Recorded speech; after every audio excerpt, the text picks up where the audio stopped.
India के prime minister Narendra Modi Nigeria पहुंच चुके हैं। पिछले 17 सालों में ये किसी इंडियन लीडर का नाइजीरिया का पहला विजिट है। इंडिया के prime minister Narendra Modi Nigeria के बाद ब्राज़ील और फिर गुयाना जाएंगे। जैसे इंडिया के prime minister Narendra Modi Nigeria पहुंचे, नाइजीरिया में उनका रेड कारपेट और बड़ा ही ग्रैंड वेलकम किया गया। नाइजीरिया भारत माता जय के नारों से गूंज उठा। यहाँ तक कि नाइजीरिया के लीडर्स ने रिस्पेक्ट और ऑनर के तौर पर नाइजीरिया के एक शहर अबुजा की चाबियाँ इंडिया के प्राइम मिनिस्टर नरेंद्र मोदी को दे दी।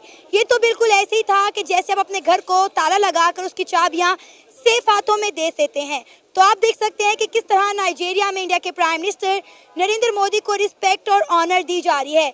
इसी पे आज हम बात करेंगे पाकिस्तान के अवाम से। तो आइए चलिए हमारे साथ। इस वक्त हमारे साथ उस्मान मौजूद हैं जो कि पाकिस्तान के एक नामवर और सीनियर सहाफ़ी हैं। तो आइए वक्त को ज़ाया किए बगैर अपने प्रोग्राम का आगाज़ करते हैं। अस्सलाम वालेकुम। वालेकुम सलाम। सर कैसे हैं आप? अल्हम्दुलिल्लाह बिल्कुल ठीक। Sir thank you so much कि आपने अपना कीमती वक्त निकाला और हमारे इस प्रोग्राम में पार्टिसिपेट किया। सर हम देख रहे हैं कि गुजरते वक्त के साथ साथ इंडिया दूसरे ममालिक के साथ अपने ताल्लुकात बड़े बेहतर से बेहतरीन करने में लगा हुआ है। इंडिया के प्राइम मिनिस्टर नरेंद्र मोदी ने सीट बेल्ट बांधी हुई है। वो आए दिन किसी ना किसी मुल्क के विजिट पर निकल जाते हैं। कभी रशिया होते हैं, कभी यूक्रेन होते हैं और अब हमने देखा है कि वो नाइजीरिया की विजिट पर हैं। उसके बाद वो ब्राज़ील और फिर गुयाना जाएंगे। क्या वजह नज़र आ रही है कि इंडिया के प्राइम मिनिस्टर जो है वो इतनी तगो-दो में लगे हुए हैं कि अपने मुल्क के जो है दूसरे ममालिक के साथ ताल्लुकात बेहतर करें, तजारत जो है वो मज़ीद अपनी एक्सपेंड करें?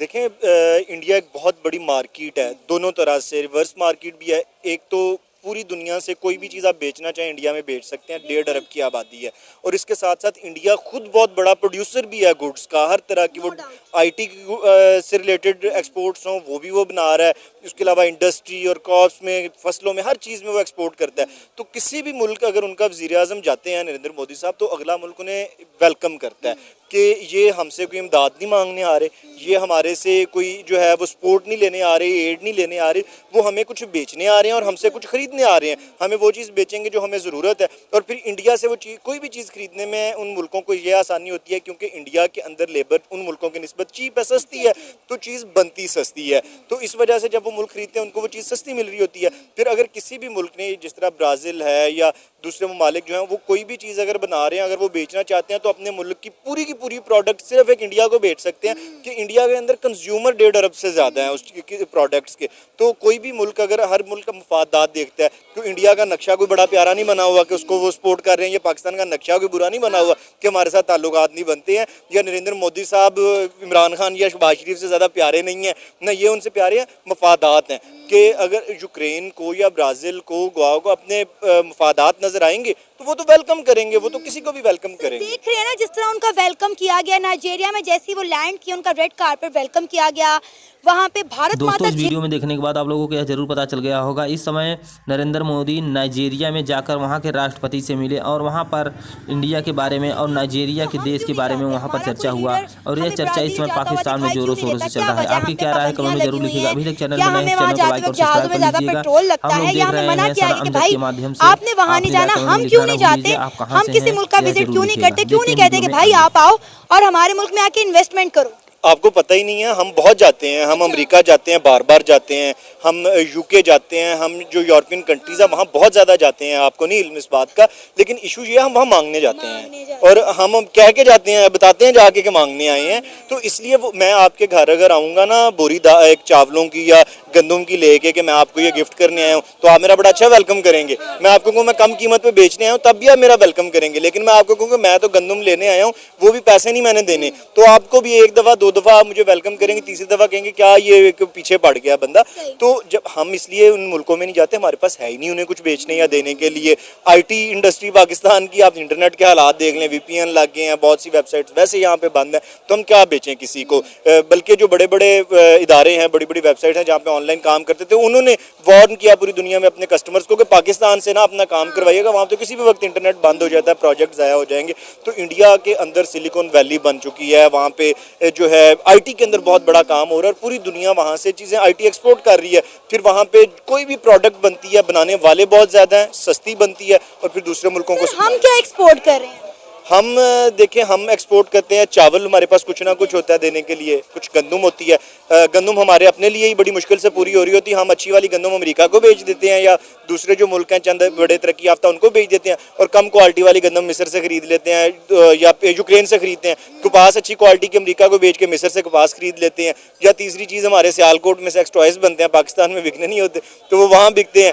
तो ये चीज़ें हैं जो तीन बेचते हैं। अब ब्राज़ील को तो इन चीज़ों की नहीं ज़रूरत, ठीक है, उनको तो ज़रूरत है आईटी एक्सपोर्ट्स की, उनको ज़रूरत है जो रोज़ाना की रोज़मर्रा की ज़रूरत की अशिया है उनकी। अब प्राइस का कंपैरिजन कर लें, हमारे यहाँ एक चप्पल बनती है जिसे हम हवाई चप्पल घरों में कहते हैं, कैंची चप्पल कहते हैं, 300 साढ़े 300 की मेरा ख्याल है मिलती होगी।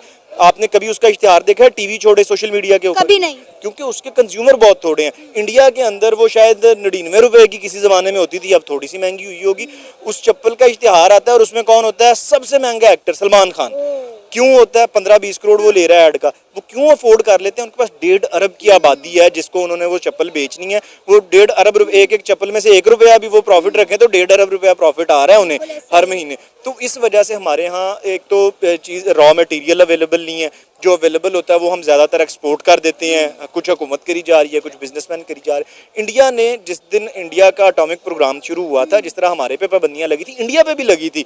हमने भीख मांगना शुरू कर दी थी। उन्होंने ये किया था कि टाटा को बुला के, जो यानी कि वफात पा चुके हैं, दुनिया से जा चुके हैं, उनको हुकूमत ने कहा था कि आपकी इंडस्ट्रीज टैक्स फ्री हैं, सुई से लेके जहाज तक आप बनाओ, हमने बाहर से नहीं मिलना क्योंकि पाबंदियाँ। और उन्होंने उसको सपोर्ट किया है। उस बंदे ने अपनी इंडस्ट्री तो पहले ही थी, उसको एक्सपेंड किया और इंडिया को हर चीज़ बना के दी, गाड़ियाँ, जहाज और सुई तक बना के दी। और वो काबिल, उनका जो रेवेन्यू है ना पाकिस्तान की पूरी जीडीपी के मुताबिक है। हमारी जीडीपी एक तरफ कर लें और टाटा के रेवेन्यू एक तरफ कर लें। देखें जी, हम 1-1 अरब डॉलर के लिए मिन्नतें कर रहे हैं, उन्होंने 100 अरब डॉलर से ज़्यादा तो चैरिटी की हुई है उस एक बंदे ने, उस एक कंपनी ने, एक इदारे ने, क्योंकि वहाँ पे सपोर्ट किया गया हुकूमत की जानिब से, टैक्स के अंदर रिलैक्सेशन दी गई। हमारे यहाँ तो ये हालात है, पानी की कमी की वजह से पहले फसलें कम होती हैं, हुकूमत फसल किसान से खरीद नहीं रही है, गंदम नहीं खरीदी, और अब बिल पास कर दिया कि 40% टैक्स होगा जो भी किसान गंदम, अगर कोई बंदा 10 लाख की गंदम पैदा करके बेच रहा है, 4 लाख वो हुकूमत को देगा।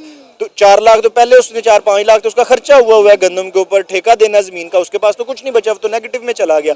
इंडिया के अंदर ये चीज़ें नहीं होती हैं, वहाँ पे वो सपोर्ट करते हैं अपनी, वहाँ पे लोगों ने घरों में छोटी छोटी इंडस्ट्री लगाई है और हुकूमत उसे सपोर्ट कर दिया। हमारे यहाँ आप घर के अंदर अपनी छोटी सी कोई इंडस्ट्री लगाएं, अगले दिन आप लाहौर में रहते हैं, LDA वाले पहुँच जाएंगे, ये आप कमर्शियल एक्टिविटी कर रहे हैं, 5 लाख रुपए जुर्माना आपको। सर, अब ये देखें ना कि इंडिया के prime minister Narendra Modi Nigeria तो चले गए, लेकिन ऑलरेडी उनकी जो है नाइजीरिया के साथ अच्छी खासी बिलियन ऑफ डॉलर में ट्रेड हो रही है, लेकिन उसके बावजूद भी इंडिया के प्राइम मिनिस्टर नरेंद्र मोदी वहां गए हैं। और 17 सालों में ये किसी इंडियन लीडर का नाइजीरिया का पहला विजिट है और नरेंद्र मोदी का खुद भी पहला विजिट है। देखें, उन्होंने एक गैप देखा मार्केट के अंदर कि ये एक मार्केट है, वहाँ पे जारी बात है उनकी भी आबादी लाखों करोड़ों में है, जहाँ पे हम अपनी प्रोडक्ट्स दे सकते हैं।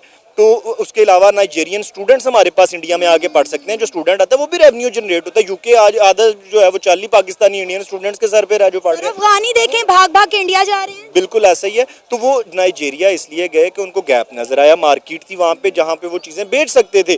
तो जब वो वहाँ पे गए उन्होंने बताया जी हम आपको सस्ते दामों चीज़ें देंगे जो आपको डॉलरों में नहीं खरीदनी पड़ेंगी। जाहिर बात पेमेंट तो डॉलर्स में होगी लेकिन वो रुपये में बन रही है तो उसी हिसाब से आपको वो चीज़ खरीदनी पड़ेगी।